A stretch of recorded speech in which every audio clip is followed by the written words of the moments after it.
This episode is brought to you by Indeed. When your computer breaks, you don't wait for it to magically start working again. You fix the problem. So why wait to hire the people your company desperately needs? Use Indeed's sponsored jobs to hire top talent fast. And even better, you only pay for results. There's no need to wait. Speed up your hiring with a $75 sponsored job credit at Indeed.com/podcast. Terms and conditions apply. Welcome back to Fine Tuning with Drew Taylor, your one-stop shop when it comes to animation news and commentary. I'm entertainment writer Jim Hill, and Mr. Taylor, whose writings on the industry you can regularly read over on The Wrap, and his musings on the Mission Impossible movies you can listen to on Light the Fuse, the official Mission Impossible podcast. He and I are recording this week's episode on Sunday, March 16th, St. Patrick's Day. Is it the 16th or the 17th that it's St. Patrick's Day? Is it the 16th? Oh, man. I haven't had a green beer yet today, Jim, so I don't know. Am I getting that wrong? Hang on. This is what it's Google's Monday. For. It's Monday, Well, March there we go. 17th. I'm wrong. There we go. Oh, man. Okay. And I've been eating soda bread all day for no reason. Oh, okay. Put the corn hash down, Jim. There we go. I was wondering why there was no smell of corned beef and cabbage out there. So, all right. Okay, I stand corrected. But that said, it is the day after Snow White had its world premiere at the El Capitan Theater in Hollywood. And Drew, you and I, just before we were getting started here, you were talking about how it got a better response than expected. Yeah, absolutely. I was not there. I was on the phone with Corp Comms earlier this week, and I said, I didn't get invited. Mm-hmm. And then just nothing on the other end of the phone, Jim. Just nothing. Okay. But yeah, I mean, the people who saw it seemed to have a much more positive response than I think everybody was expecting. Good response to the new songs and the performances and everything else. I think everybody agrees that this dwarf still looks stupid, but, I think that is fair. And I don't know if you saw the Martin Klebaba, yes. A gentleman who some folks might know from the Pirates of the Caribbean movies, actually a dwarf in real life. He served as an advisor on this film for the minor characters. I love that's how they're referred to, the dwarves, the minor characters. I think he voices one of them too, right? Yes, he does. He does Grumpy, and he actually mentioned that he was kind of sad that they dropped the Seven Dwarfs from the film title. But Martin also went on to say that he assumes that Disney's PR department knows what it's doing. That said, did you see what's been going on with the box office projections for this thing? Yeah, we were talking about it a little bit earlier. That they have downgraded the estimation for opening weekend, right? Yeah. Now, originally, I guess it was supposed to be $63 to $70 million, which, by the way, in and of itself is a step down from what Rob Marshall's Little Mermaid did back in May of 2023. I mean, that film sold the last reimagining of a Disney princess, $95 million over its first weekend in North American theaters. So to start at 63 to 70, it's like, okay. And then just this past week, we saw that number revised down further to now 48 to 58 million. Yeah, which would put it more in the ballpark of Tim Burton's Dumbo in terms of opening, which was a solid opening. I think it went downhill very quickly from that opening weekend. So, but also, there's nothing really besides The Day the Earth Blew Up, which I loved. Yeah. For kids in theaters, this weekend's box office was the first weekend that Mufasa the Lion King was not in the top 10, and that opened back on December 20th. So there's a real glut for families, and I think that this could really fill the bill, especially if it's better than we thought it was going to be. So, yeah. Though that said, what I found fascinating, in fact, you were just mentioning about reaching out to Disney corporate. When I was chatting with folks about Snow White, how quickly they pivoted to talking about, hey, that Lilo and Stitch trailer, didn't that look great? Oh, yes. I got, yes.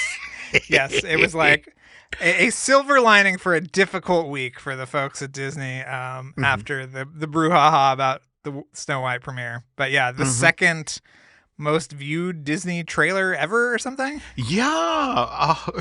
Inside of 24 hours, viewed 158 million times. I can't even wrap my head around that. Yeah. But weirdly, again, second most viewed, because I guess the original most viewed in the first 24 hours was the photorealistic Lion King from 2019.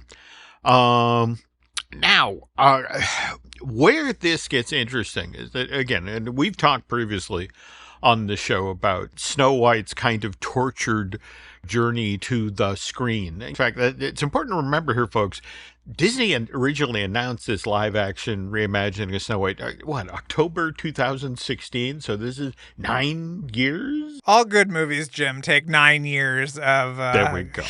Production. There we go. All right.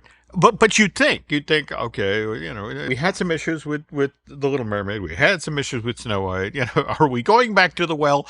Absolutely. December of last year, we learned about the live action version of Tangled. Michael Gracie, the director of The Greatest Showman, is supposed to helm this, and Jennifer Caitlin Robinson, who wrote Thor: Love and Thunder for Marvel, supposedly writing the live-action redo of this 2010 Disney live-action film. But again, chatting with friends at Disney this past week, heard something really interesting, Drew. I want to know if you've heard anything to this effect. But supposedly on the heels of, you know how Idina Menzel and Kristen Chenoweth were actually in the movie version of Wicked? Yes. These are the two women who originated the characters of Elphaba and Galinda for the stage musical. And they actually had them play the kind of a fun little bend on it. They have them in a stage show in the Emerald City. They're I guess the leads in Wizomania in the One Short Day number. But that got the film a lot of positive press, and people, especially the fans of the film, were like, oh, that was a nice thing to do.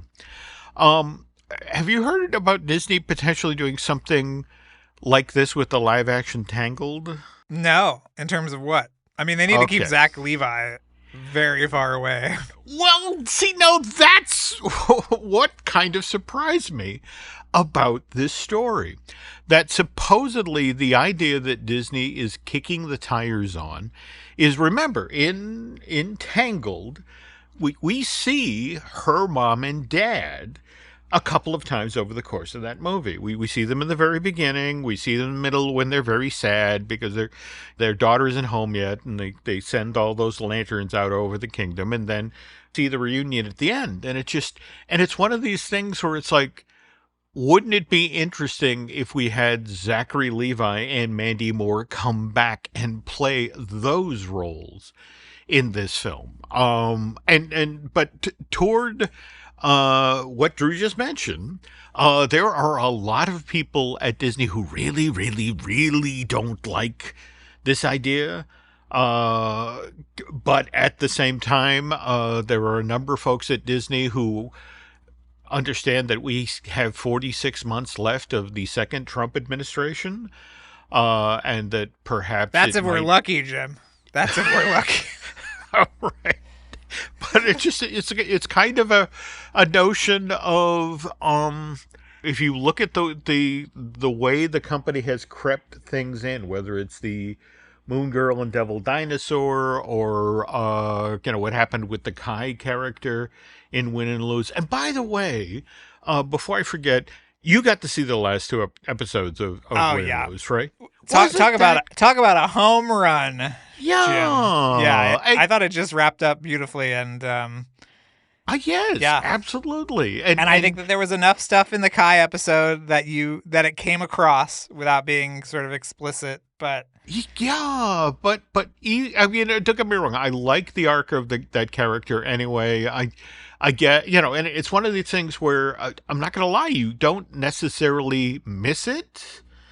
still works. But at the same time, it would have been nice to have it there. But overall, no, what a great limited series. And it I'm not going to lie, it kind of makes me sad that, yeah, we're not going to do any more of those.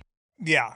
I did hear something about Tangled that is not that, though, that they're working on a theatrical, Disney theatrical is working on a stage version. I had heard that a couple of years back. Yeah. And again, just face it, something's got to follow Hercules. And oddly enough, speaking of which, the director of the live action Tangled, same guy who did the Greatest Showman, and that's supposedly the thing that's coming on the heels of Hercules. Starts in the West End and then comes to Broadway. But all right, well, no, that would be cool. But anyway, it will be interesting to see how all this plays out. But meanwhile, there's lots of animation related news this week. But before Mr. Taylor and I get to the news, we need to acknowledge this podcast sponsors, which are the DVC rental store. And if you're already planning your next trip to Walt Disney World, you can save some serious scratch by renting DVC points through the DVC rental store. Imagine staying at a deluxe resort for a fraction of the cost. Total game changer. Oh, if you already own or are thinking of joining the Disney Vacation Club, be sure and check out the DVC resale market. They are the leader in the secondary market with over 70,000 satisfied members. Whether you're looking to buy or sell your DVC points, they make the process seamless. Okay, Drew, now you mentioned earlier in the show about how much you enjoyed The Day the Earth Blew Up, Looney Tunes movie. And by the way, we were just moaning about the downgrade of Snow White's potential opening weekend box office. It was originally supposed to be 63 to 73 million. Now they're talking 48 to 58. Folks, this past weekend, all films at the box office combined in North America only sold 54.7 million worth of tickets. And that's the lowest ticket sales for an opening for a weekend this year, right? Yeah, I mean, this weekend was absolutely abysmal. And it's weird because there are actually good movies out there. Yeah. I have tons of things to recommend, so it's not great. Yeah. And it's hard to understand because it's one thing when, for example, when Super Bowl 59, the weekend of February 7th, 8th, and 9th, that weekend, they still managed to sell more movie tickets, 55.8 million versus 54.7 million, and which brings us to how The Day the Earth Blew Up did at the box office. Started its box office run this Friday, March 14th. And to date, and mind you, these are box office projections. We don't have the real numbers yet, folks. What is it? 3,170,000 in all of North America. And you were just talking about Mufasa ending its box office run.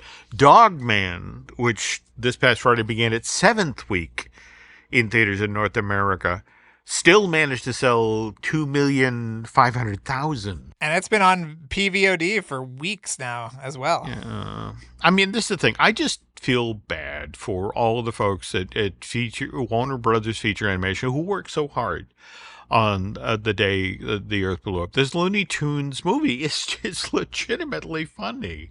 And certainly deserve better at the North American box office. But at the same time, Drew, we have to note here, this film actually made it out into theaters, and audience, no matter how small, actually got to see it. Which is something that the people who worked on Coyote versus Acme, or for that matter, Tiana, the series, can't say. We also, Jim, I have to correct you that this is Warner Brothers Animation. Warner Brothers Studios Animation or something. That's more of the feature. This was done by a lot of the same team that did the new Looney Tunes shorts, which you and I have talked about multiple times on the show, and are the only remaining Looney Tunes on Max now. We're going to talk about that in a moment. And again, just when you think about, you and I have talked on this show previously. Remember when they made that announcement about 1,000 hours of Looney Tune material. Yep. Or was it 1,000 minutes? I forget. But either way, it was this like tidal wave of Looney Tune material, and to now be where we are. But anyway, also we want to talk about how Anika Noni Rose reacted to the cancellation of Tiana the series. But before we do that, we got this. This episode is brought to you by Walmart. New beauty is in bloom at Walmart, and it's all about springtime radiance. From Drybar, Tula Skincare, and hundreds more available online, Walmart has the premium brands you want and this season's on-trend products for flawless, glossy hair and hydrated skin.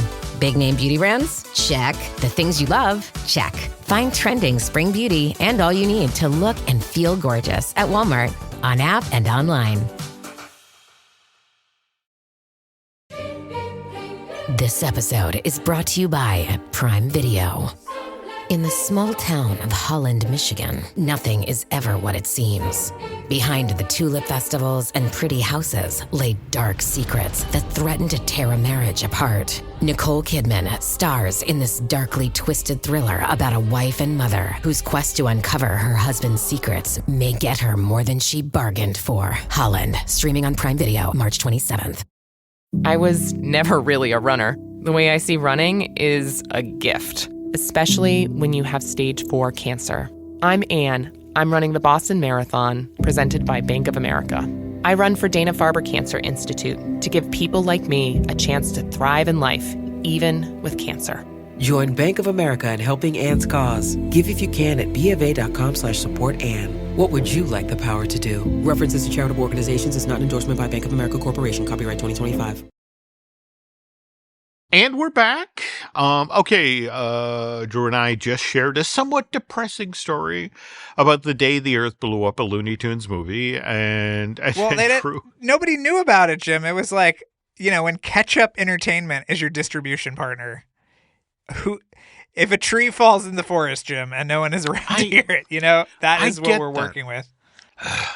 And no disrespect, because again, Ketchup stepped up. Warner Brothers just walked away from this thing, which, by the way, was originally created for Max, right? And then... Yes, I believe it was created for Max, and then during the Purge, which saw things like Caped Crusader go to Amazon, as well as the Bat Family and the Christmas movie go to Amazon, and the unfortunate fate of Coyote versus Acme.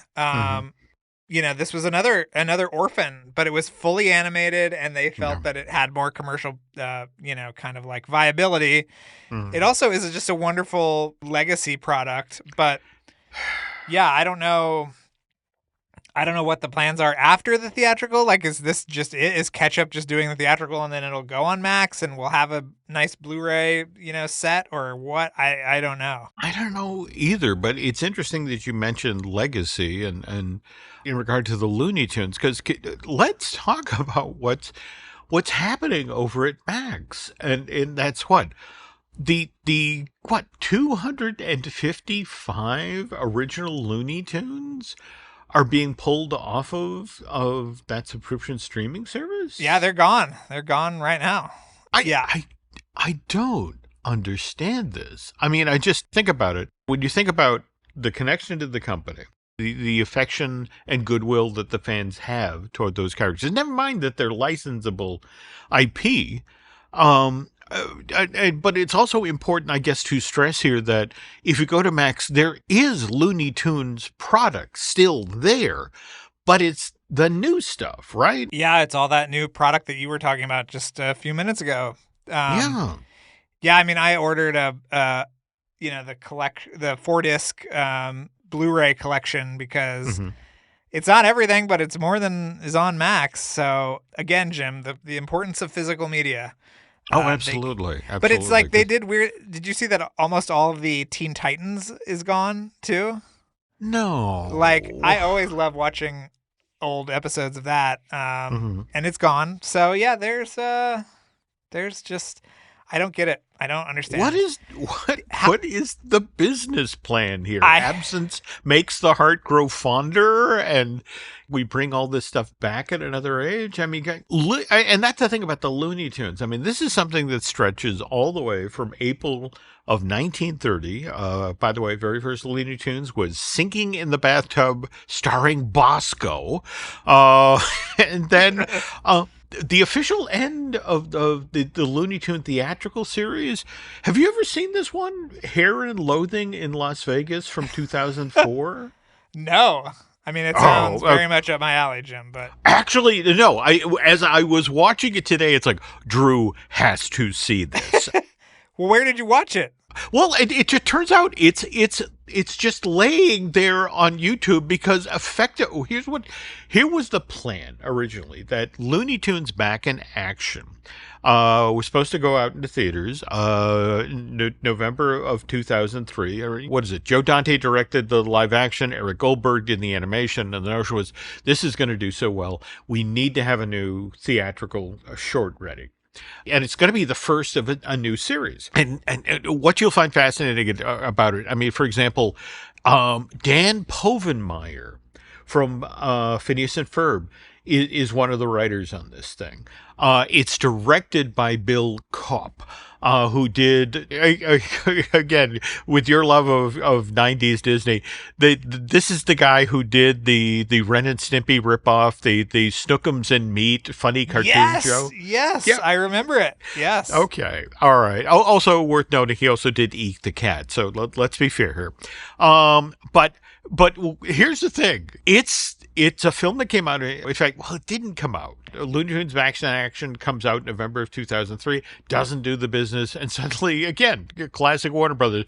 Well, all right, we don't want to release this short anymore. And so the one place evidently it showed up was in the Australian DVD version of Looney Tunes Back in Action. That's evidently how it's bubbled up online. But you will absolutely love this because, first of all, I know it came out in 2004, but it's actually set in Las Vegas of the 1990s, so it's the family-friendly version. Oh, I love it. So you have the coasters, you have, in fact, they one of the jokes, the early jokes of the short is, this is when Las Vegas is expanding so quickly that they have sort of a scene where you see skyscrapers go up again. Eventually, the Las Vegas creeps out to the desert, and of course, this is where Bugs Bunny's hole is, and they build a casino on top of it, and of course, it's Yosemite Sam who owns the casino, and it just. There were so many Vegas of the 90s jokes in it. Like, for example, at one point, Yosemite Sam has stolen the pirate ship from Treasure Island and is now driving it down the strip. And he fires the cannon at the Eiffel Tower outside of the Paris casino. And what's only after the French fries, freedom fries joke, as soon as they fired the cannon at the Eiffel Tower, the French national flag goes down and the flag of surrender goes up. I mean, it's a genuinely funny short that nobody saw because it's like, oh, we're not in this business anymore. By the way, we were just talking about Joe Dante, who, of course, directed the original Gremlins movie, released to theaters June of 1984, and then its sequel, Gremlins: The New Batch, June of 1990. And just a quick question, Drew, was Gremlins 2 the very first film to make fun of Donald Trump?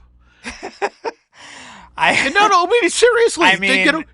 John Glover plays an eccentric billionaire, Daniel Clamp, who owns a skyscraper in Manhattan. And he's so good. He's so good. That performance is one of the greats, I think. He's just amazing. That movie is unbelievable. Yeah. Featuring some of the last Chuck Jones animation, I believe. There we go. Yep. There we go. In fact, that another thing that's worth checking out in regard to the Looney Tunes, they have that faux opening of the film where, you think they're starting a Looney Tunes short, and it turns out that Chuck Jones did all of this animation for it, and they cut a lot of it, and evidently for the deluxe Blu-ray DVD they put it all back in. So that's also out there online if you're an animation completist. Physical media, Jim. 2 instances where physical media saved something that was thought lost. Think about it. There we go. Anyway, speaking, though, of Gremlins, the animated prequel to the original Gremlins film, Gremlins The Wild Batch, is returning to Max. Second half of season 2, all 5 episodes, drop on April 10th. And have you seen any of these, Drew? I haven't seen them yet, though. But speaking of Clamp, you know that John Glover is coming back as one of Clamp's great ancestors. No. Yes. No. So, yeah. Oh, that's a funny idea. Yeah. Wow. Speaking of characters that will be showing up in Gremlins The Wild Batch, we have Timothy Oliphant. He's voicing Johnny Appleseed. And Robin Weigert's going to be voicing Calamity Jane. And speaking of voice actors, of course, on last week's show, we talked about the cancellation of the Tiana limited series, which, again, want to remind you, Walt Disney Animation Studios, that project got announced back in December 2020, so 5+ years of work. And someone who's been on board with this project since the very beginning is Disney legend Anika Noni Rose, who voiced Tiana in Disney's original Princess and the Frog, which was released at theaters back in November of 2009. So she had a lot of folks reaching out to her about what she thought about the cancellation of this long in the works project, and Anika took to social media to share that last week an announcement was made regarding the cancellation of the series Tiana. Since that time, I've been getting loads of messages expressing kindness, support, and overwhelming disappointment. And I, too, am deeply disappointed with the continuation of Tiana's journey in a series form being cut short. The project was a long time coming, and already a lot of beautiful work had been done on the show. And as hurtful as it is to have something that you put your heart and soul into be prematurely ended, my hope is that when what is now being called the Tiana special event airs, that all of you beautiful, loving, loyal fans who have been championing not just the series, but also a Princess and the Frog sequel will tune in. Now, mind you, there's a reason that Anika is asking Princess and the Frog fans to tune in. She's hoping, as she puts it, friends, family, co-workers, even babysitters, if they watch this special whatever it is that Joyce Sherry is writing, and Drew shared last week, Steven Anderson of Winnie the Pooh and Meet the Robinsons is directing. Well, that might lead to further projects at Disney built around Tiana.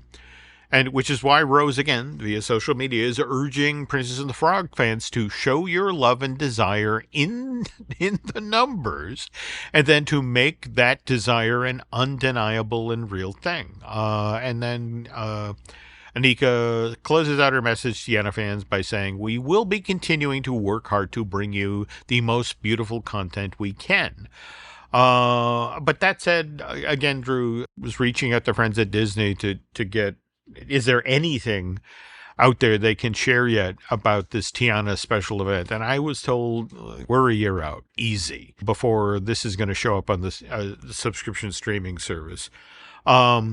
Though, speaking of special things that Walt Disney Animation Studios has worked on over the past 5 years, I am pleased to report that Once Upon a Studio, that live-action animated thing that the Mouse originally put out there in October of 2023 to honor the 100th anniversary of the founding of the Disney company. Well, that 9-minute long fantasy comedy was just honored this past Saturday, May 15th, At the 2025 Children and Family Emmy Awards, it took home the award for Best Short Form Animated Program. And by the way, Drew, a couple other things got recognized. Orion in the Dark, which was produced by DreamWorks Animation, animated by Micros Studios, and then debuted on Netflix back in February of last year, 2024. That took home the Emmy for Best Animated Special, as well as Best Younger Voice Performer. That was awarded to Jacob Tremblay, who did Orion on that film. And Pixar fans might remember Tremblay as the young man who voiced the title character in that animation studio's summer 2021 release, Luca. And Disney, the live-action enthusiasts, might recall that Jacob voiced Flounder in Rob Marshall's redo of The Little Mermaid, which delayed by the pandemic, but eventually released to theaters in 2023. And ceremony was hosted by Eric Baza, who is now the go-to guy when it goes to voicing the Looney Tunes characters, and he did an amazing job in The Day the Earth Blew Up. And you just have to feel for Eric. I mean, here's a guy, has the opportunity to stand there in front of his peers as the host of the Children's and Family Emmy Awards on the exact same weekend where the project that you work so hard on is tanking at the box office. I mean, that's kind of show business in a nutshell, isn't it? It really is. And listen, he was also involved in Coyote versus Acme. So at least The Day the Earth Blew Up came out. So this is true. This is true. Okay. Well, final Children's and Family Emmy Awards related note. Leslie Carrera Rudolph, who, by the way, was verging on becoming the Susan Lucci of the Outstanding Puppet Performer category, having been previously nominated 7 different times for her work on Sesame Street. She's the performer who does Abby Cadabby. She finally took home an award in this Emmy category. And forgive me, on a personal note, I have known Leslie for over 35 years now. We met when she was one of the members of the opening cast of the Adventurers Club at Pleasure Island at Walt Disney World. She was an amazing dusting cabinets, the maid at the club. And Leslie was actually in the hospital room at Arnold Palmer Hospital in Orlando on May 18th, 1994, when my daughter Alice was born. And Leslie had heard that Michelle was in the hospital and figured, all right, I'll wait a day, and I'll get to see Michelle and I'll get to see the baby. And she managed to show up literally as Alice is about to be born. I'm holding one leg, my mother-in-law is holding the other leg, and Leslie initially goes to leave the room, and my then wife Michelle's like, no, stay. And again, when a pregnant woman shouts at you, you do what they tell you to do. So my memory of Leslie at the moment that Alice is being born is she's standing across the hospital room, Drew, on a chair, basically chanting, push him out, way out, as Alice comes into the world. So, anyway. So she was with Paula in that cast too, right? Yes, Paula Pell. Yes. Yeah, no, they do absolutely amazing cast, which, by the way, has gone on to do great voice work. In fact, it's worth noting that Darren DePaul, who used to do a wonderful Otis Wren, actually does a lot of work for gaming. In fact, Michelle recently told me that there's at least one Spider-Man game out there where he plays J. Jonah Jameson. Oh, wow. Yeah, but anyway, just to bring it full circle here, that as somebody who's known and loved Leslie forever, it is so nice that she gets this professional recognition finally. Oh, and by the way, this podcast is actually going to post on Tuesday, March 18th, which is Alice's 31st birthday. So I want to wish my lovely, smart, and talented daughter the happiest of birthdays. But if I could share a slightly gross story, when she entered the world, it was like they had dipped her in library paste on the way out. It's like, what the hell is that? Anyway, On that gross note, we'll slide into our next commercial here. And again, I'm sorry, folks, I was confused. I thought that today was St. Patrick's Day, but it's tomorrow. But we have a St. Patrick's Day related story, which we'll share in the next part of the show. But first, this. Are your ulcerative colitis symptoms proving difficult to manage? Tremfya guselkumab can help you manage the cycle of UC symptoms. At 1 year, many patients taking Tremfya achieved clinical remission, and some patients also achieved endoscopic remission. Individual results may vary. Tremfya is a prescription medicine used to treat adults with moderately to severely active ulcerative colitis. Serious allergic reactions and increased risk of infections may occur. Before treatment, your doctor should check you for infections and TB. Tell your doctor if you have an infection, flu-like symptoms, or if you need a vaccine. Ask your doctor if Tremfya can help you manage the cycle of UC symptoms. Call 1-800-526-7736 to learn more or visit tremfyaradio.com.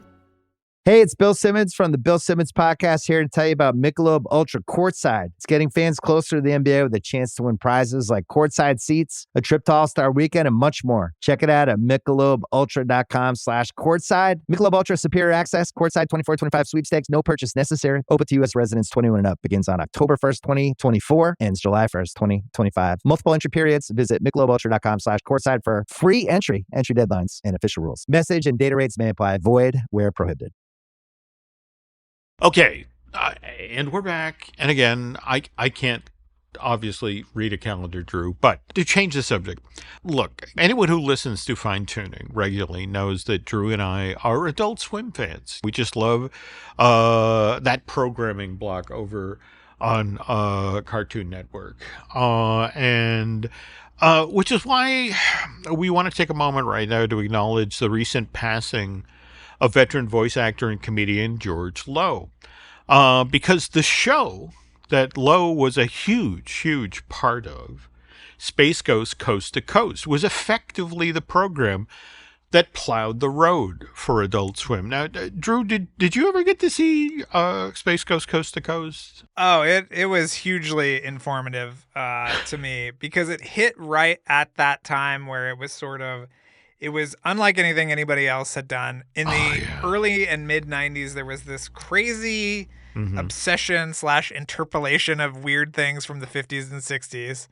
And it just fit in perfectly. And it was so funny. It had that kind of Conan O'Brien type sense of humor. Yeah. And I loved it. And I remember, I think one of the first times I saw it was that there was, again, going back to physical media, there was a interview with Jim Carrey and Space Ghost that was on the tape of The Mask. And I watched that a lot. And so, it was just unlike anything. And it's still, I think, totally brilliant and so funny. No. I was so sad to hear about his passing earlier this week. I mean, well, for those of you who aren't familiar with this was a hybrid live-action animated series that, and as you mentioned, Conan O'Brien was much like his show, kind of a parody of late-night talk shows. But again, the gimmick was it was hosted by Space Ghost, but not the Space Ghost that actually debuted on CBS as part of the Saturday morning lineup back in September of 1966, which, by the way, I watched in real time. That version of Space Ghost was actually voiced by Gary Owens, longtime LA radio favorite, not to mention the on-camera announcer of Rowan Martin's Laugh-In. No, again, the host of Space Ghost Coast to Coast, again, was George Lowe. And his take on this Hanna-Barbera character and just the people they got to the table. You know, you watch it today and it's like the 90s in concentrated form. I mean, it's Hulk Hogan, Bill Nye. You mentioned Jim Carrey, Jon Stewart, in early days, Mark Hamill. And they all came Bjork. there. I remember Bjork was on it. There we go. In a very memorable segment. Yes. What was it? His band leader, Zorak, and the show producer Moltar. I mean, these are villains from the Saturday morning show that, by the way, every so often do try to still kill Space Ghost. And All right. Space Ghost Coast to Coast was the very first TV show produced by William Street, but by the way, back in the day, this was Ghost Planet Industries. Yes, it was. I think it was wasn't it a shingle from Turner, Atlanta? Wasn't that where the offices were? Yeah. Okay. There we go. Yeah. And they went on to actually create the Adult Swim in the early 2000s. And now, mind you, Space Ghost Coast to Coast ends its original 5-season run, Cartoon Network, December of 99.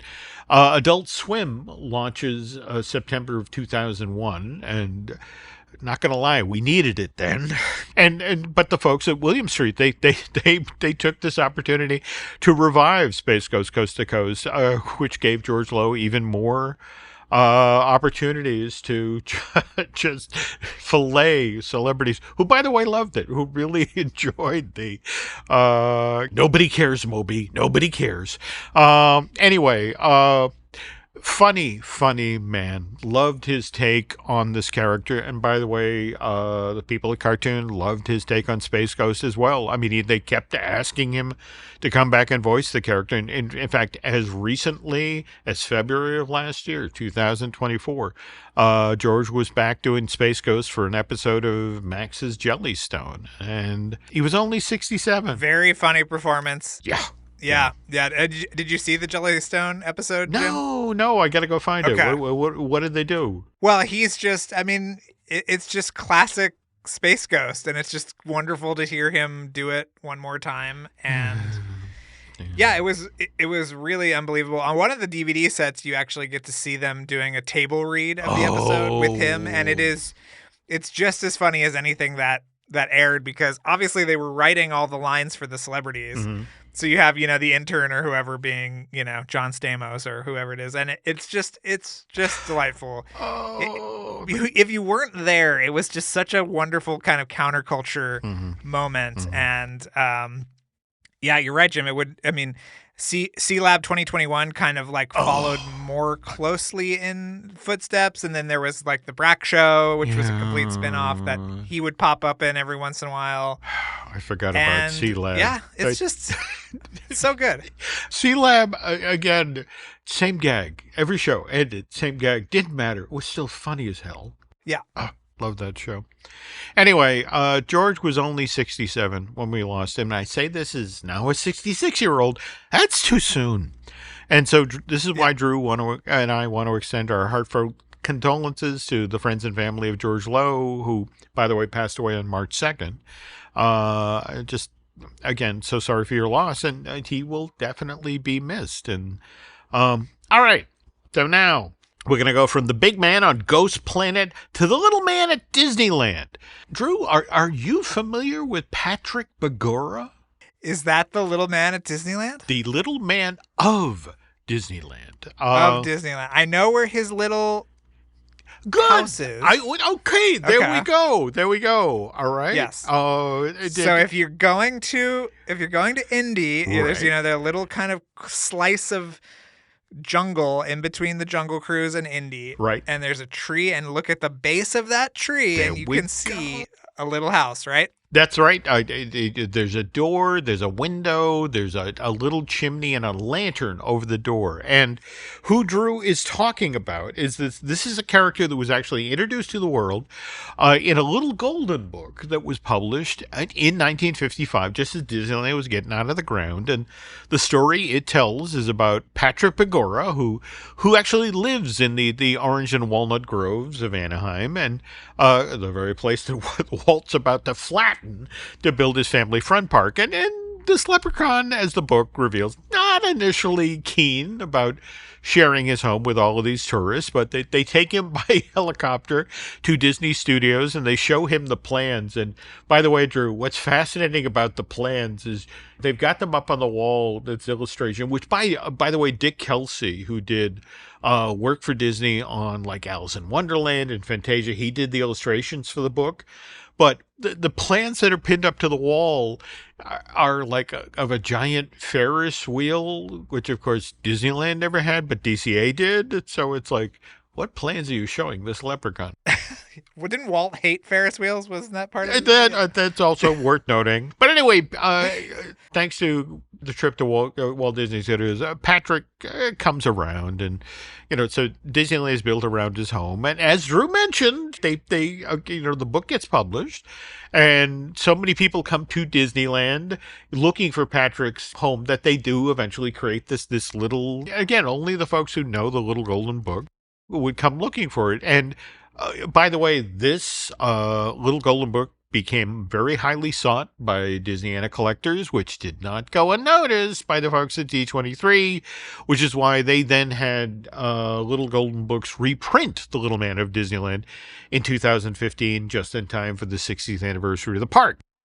And since this is the Walt Disney Company we're talking about, or if something is successful, like say the original Moana from 2016, you make a sequel, Moana 2. Well, Disney Publishing, with the help of the folks at Golden Books, did create a sequel to The Little Man of Disneyland, with this one subtitled A Change of Luck, was published back in January of 2023. And Nick Ballion wrote and illustrated this Little Golden Book. And Drew, I was wondering if you're familiar with Nick, because he actually illustrated the Little Golden Book of for Pixar's Onward. Oh, okay. I did not know this. I didn't know that there was a sequel. I didn't know that there was any story left to tell. Well, with a leprechaun living at Disneyland, but apparently there is. There is. But again, want to point out that Drew did the art of Onward book, and by the way, Ballion followed up his Onward book with the Little Golden Book version of Pixar's Soul, and Drew was saying sequel, and again, I don't want to spoil the story of A Change of Luck. You're going to have to spring the whole, what does this thing go for? $5.99 a copy. But if you're a fan of the storybook Canal Boats at Disney, let's just say that Nick found a way to give Patrick a place of his own at the park where he could have his own suitable sized adventures. And by the way, since we're now talking about sequels, Drew, over on the newly relaunched Light the Fuse, the official Mission Impossible podcast, he and Charles Hood have recently been making their way through the earlier installments of this film series, which is only appropriate given that we're now just 2 months out from the release of Mission Impossible: The Final Reckoning, which opens in theaters on May 23rd. So which movie are we up to now? Last time around, it was Ghost Protocol, This right? week we are doing Rogue Nation this week. We did 2 episodes on Ghost Protocol. So if you are a Brad Bird fan, it's pretty much the closest you'll get to a commentary track. But we also have, a ton of other people involved in that movie, including Christopher McQuarrie and Paul Hirsch talking about that. And then, so we have Rogue Nation this week, 2 episodes on that. And then Fallout, and we're just getting up there. Almost, as Jim said, we got less than 70 days until this movie comes out. So, we're getting ready. Now, at this point, though, don't we have less than 10 days till your next book comes out, The Art of Amphibia? Yes, I've got it right here, Jim. Just as you have the Golden Book, I have my Amphibia book right here. Hey, I'll trade. And yes, that'll be out on March 25th. Okay. So pre-order it now. Matt's doing a cool contest with fan art on his social media, so check that out. And we'll be at the Grove in early April, and there will be a Gallery Nucleus event as well at the end of April. So come one, come all, say hi. Tell me how much you love fine tuning, please. Okay, how late in April? Do we have a date? Oh, are you going to be out here? Well, again, remember, Alice and I Yeah. are going to be doing that FanFest event. So I want to see if I can actually make it to one of these. All right, get me the date. Let me know your exact dates, and we'll make it happen. Okay. Yeah. Cool. You're going the second weekend for FanFest, right? That's right. I have this uneasy feeling that, the first weekend is going to be the Titanic runs into the Andrea Doria, but the second weekend will be lovely. Anyway, and speaking of lovely things, we have a bunch of podcasts here we'd like you to check out on Jim Hill Media. We, of course, have Disney Dish that I do with Len Testo. We also have the Epic Universal podcast that I do with Eric Hersey, who produces a lot of the shows here at Jim Hill Media. His bride and I, the lovely Lauren Hersey, will be recording a bunch of new I Want That Twos, our Disney merch podcast later this week, as will... How ugly is the 70th merch, by the way? I just think it is the ugliest stuff. I don't know ever. What to tell you there. I mean, it's just sort of like... Now, mind you, I know you are working on your Disney 90s book, and I hope someday to hold that in my little hand, but...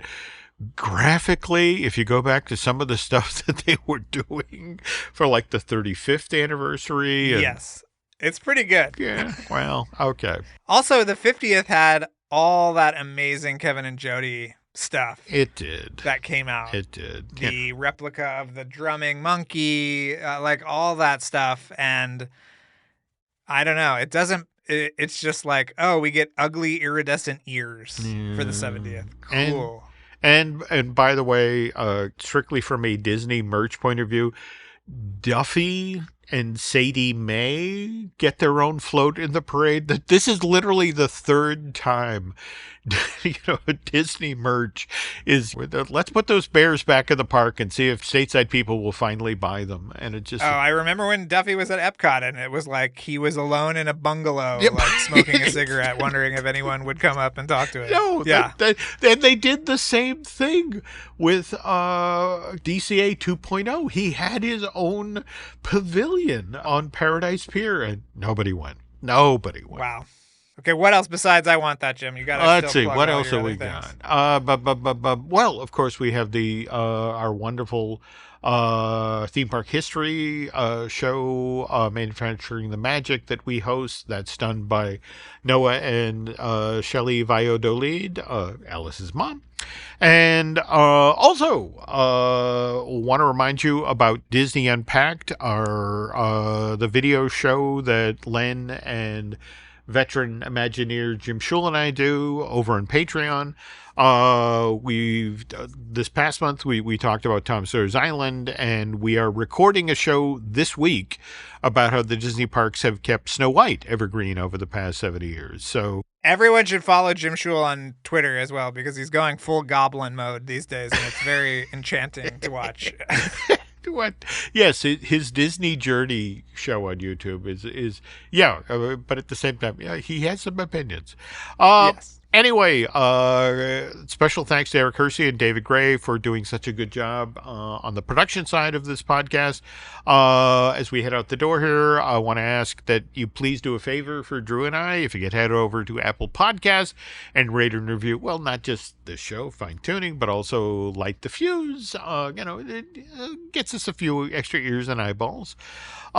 Social media-wise, Drew, where can the nice folks find you? I'm on X, formerly Twitter, as well as Instagram. Those are my two hubs, really. And it is Drew Tailored, like a tailored shirt. And Jim, what about you? Let's see. You can find me on X and Instagram as Jim Hill Media, and over on Facebook as Jim Hill Media News.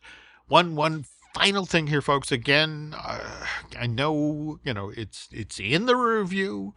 But look, there are folks out west who are still dealing with the after effects of these wildfires. And again, if you're in a position to help, please send a donation to the American Red Cross. And I guess that's it now. On behalf of Mr. Taylor, thank you for listening to this week's Fine Tuning, and we will be back soon.